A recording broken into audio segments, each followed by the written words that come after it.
Dear children, welcome to my second session of Chapter 6, Algorithmic Problem Solving, Specification and Abstraction. There are a few basic principles and techniques for designing algorithms: specification, abstraction, composition, and decomposition. In this session, you will be learning about specification and abstraction. What is meant by specification? To solve a problem, first we must state the problem clearly and precisely. A problem is specified by the given input and the desired output. To design an algorithm for solving a problem, we should know the properties of the given input and the properties of the desired output. Therefore, specification of an algorithm is the desired input-output relation. Let P denote the properties of the given input and let Q denote the properties of the desired output. Then, the algorithm S is specified as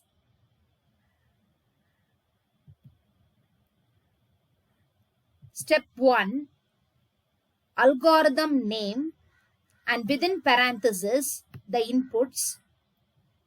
Step 2, dash dash inputs colon P, where P denotes the properties of the given input. Step 3, dash dash outputs colon Q. Q denotes the properties of the desired output. Here, a double dash indicates that the rest of the line is a comment. Comments are statements which are used to annotate a program for the human readers and not to be executed by the computer. I will now show you some example problems for which you will learn how to write the specification. Example 1. Write the specification of an algorithm to compute the quotient and remainder after dividing an integer a by another integer b. The first step in a specification is to write the name of the algorithm and the inputs. For that, I have to first select a name for the algorithm. I select the name for this question as divide. So I write 1 divide.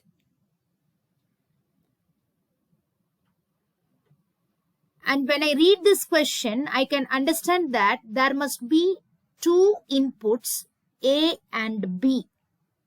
So within parentheses, I write the inputs A, B. The second step is to find out the properties of the inputs.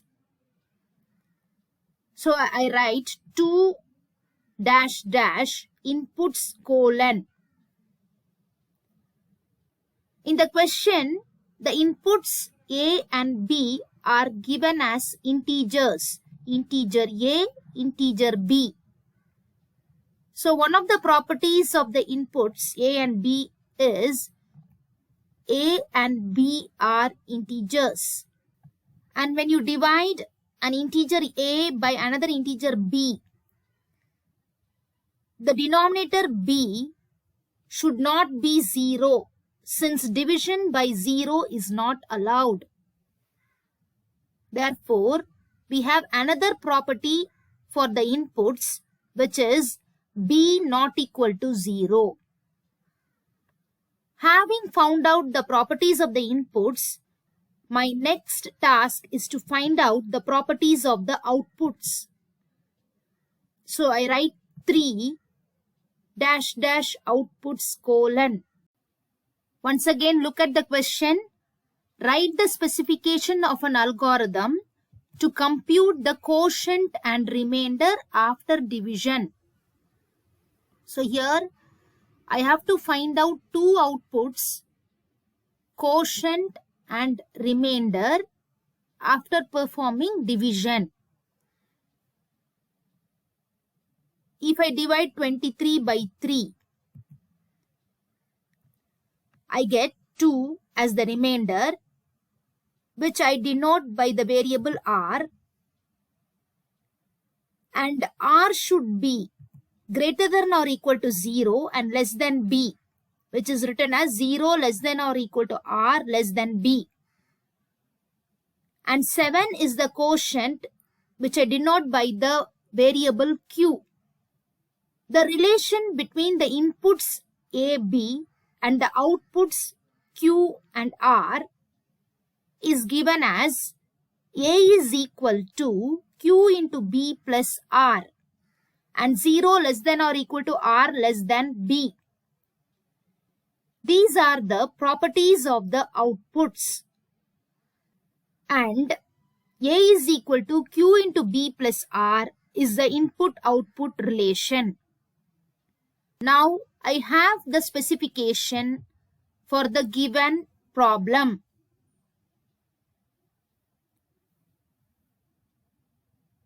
I will show you another example.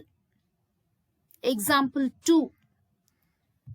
Write the specification of an algorithm to compute the square root of a number.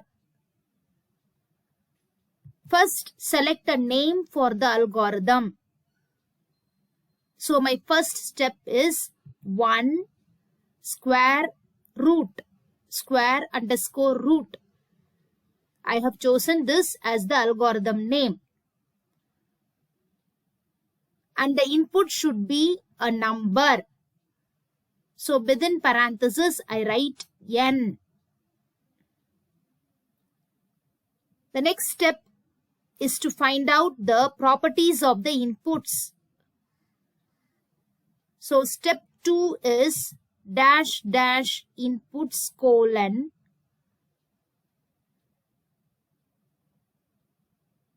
the input n should be a real number, and when you find out the square root of n should not be negative, because square root for a negative number does not exist. So in this problem, the property of n should be n greater than or equal to 0. The third step is to find out the properties of the outputs. 3 dash dash outputs colon.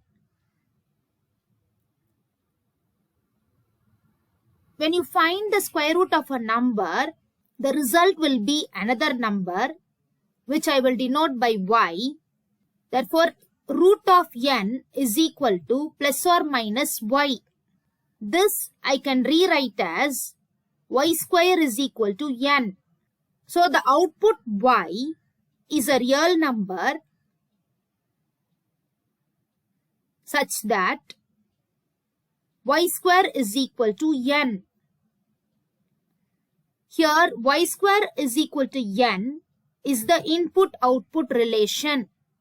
Now we have the specification for this problem. Specification serves as a contract between the designer of the algorithm and the user of the algorithm. If the user fails to satisfy the properties of the inputs, the designer is free from his obligation to satisfy the desired input-output relation. Therefore, ensuring that the inputs satisfy the required properties is the responsibility of the user, but the right of the designer. Ensuring the input-output relation is the responsibility of the designer, but the right of the user. In the square root problem, the user has not given clear information about the properties of the input. Therefore, the designer himself has assumed certain properties such as n is a real number and n is greater than or equal to 0. And also the user has not specified clearly whether he wants the positive square root of the number or the negative square root of the number. Because when you find square root of n, you get the answer as plus or minus y. The output y could be positive or negative. The specification does not state what the user expects. So when there are some drawbacks in the properties of the inputs given by the user, the designer is free from his obligation to satisfy the desired input-output relation. The next algorithm design technique is abstraction. Look at this example. The chocolate bars problem. A rectangular chocolate bar is divided into squares by horizontal and vertical grooves. How many cuts are needed to break the bar into individual pieces? To solve this problem, you need only two variables, P and C. P is for the number of pieces and C is for the number of cuts. Other details like size of the bar or size of each piece or the sequence of cuts are irrelevant to the problem. I can use the same algorithm to cut a sheet of postage stamps into individual stamps. The problem is simply cutting a grid of squares into individual squares. This is achieved by hiding or ignoring irrelevant details of the problem and focusing only on the essential features. In this problem, only two details are needed, the number of pieces and the number of cuts. Other details like whether this stamp is a 5 rupee stamp or a 10 rupee stamp, or whether the chocolate bar is a dark chocolate or a white chocolate, or the size of the stamps or the size of the chocolate bar are all irrelevant to the problem, and all these details can be hidden. Abstraction is the most effective tool used for managing complexity. By abstraction, we can reduce the complexity of the problem because we are hiding the unnecessary details related to the problem. So what is abstraction? Abstraction is the process of ignoring or hiding irrelevant details and modeling a problem only by its essential features. Next, we will see about assignment statement. Before that, recall what are variables. Variables are named boxes for storing data. Here, beads and pens are examples of variables. An assignment statement is used to store a value in a variable. The syntax of an assignment statement is variable : equal to value. The value in the right hand side is stored in the variable on the left hand side. So, beads : equal to 6 means the value 6 in the right hand side is stored in the variable beads on the left hand side. Similarly, pens : equal to 3. The value 3 in the right hand side is stored in the variable pens on the left hand side. If a variable already has a value, the assignment statement stores the current value in the right hand side and the old value is lost. Suppose the variable beads had the value 4, and now when I say beads : equal to 6 by this assignment statement, the current value, that is the new value 6, is stored in beads and the old value is lost. The right hand side of an assignment statement can also be an expression. Variable colon equal to expression. For example, beads colon equal to beads minus 3. Here beads minus 3 is an expression. Pens colon equal to pens plus 2. The expression on the right hand side is evaluated and then the value from that expression is stored in the left hand side variable. Suppose beads had already the value 6. Here the current value 6 is substituted. So 6 minus 3 is 3. So now the present value of beads will be 3. You can also have multiple assignments in the same statement. Like this. V1, V2, V3 colon equal to E1, E2, E3. The number of variables must match the number of expressions. That is, the number of variables on the left hand side must match with the number of expressions on the right hand side.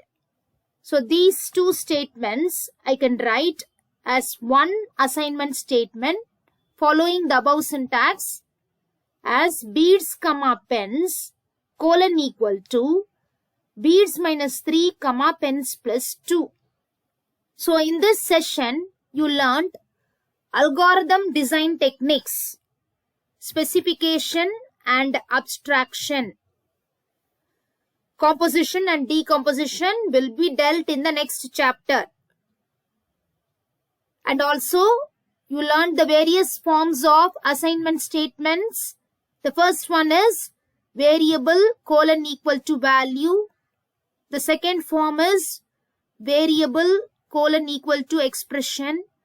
And the third form is a number of variables on the left hand side colon equal to the same number of expressions on the right hand side. Thank you, children.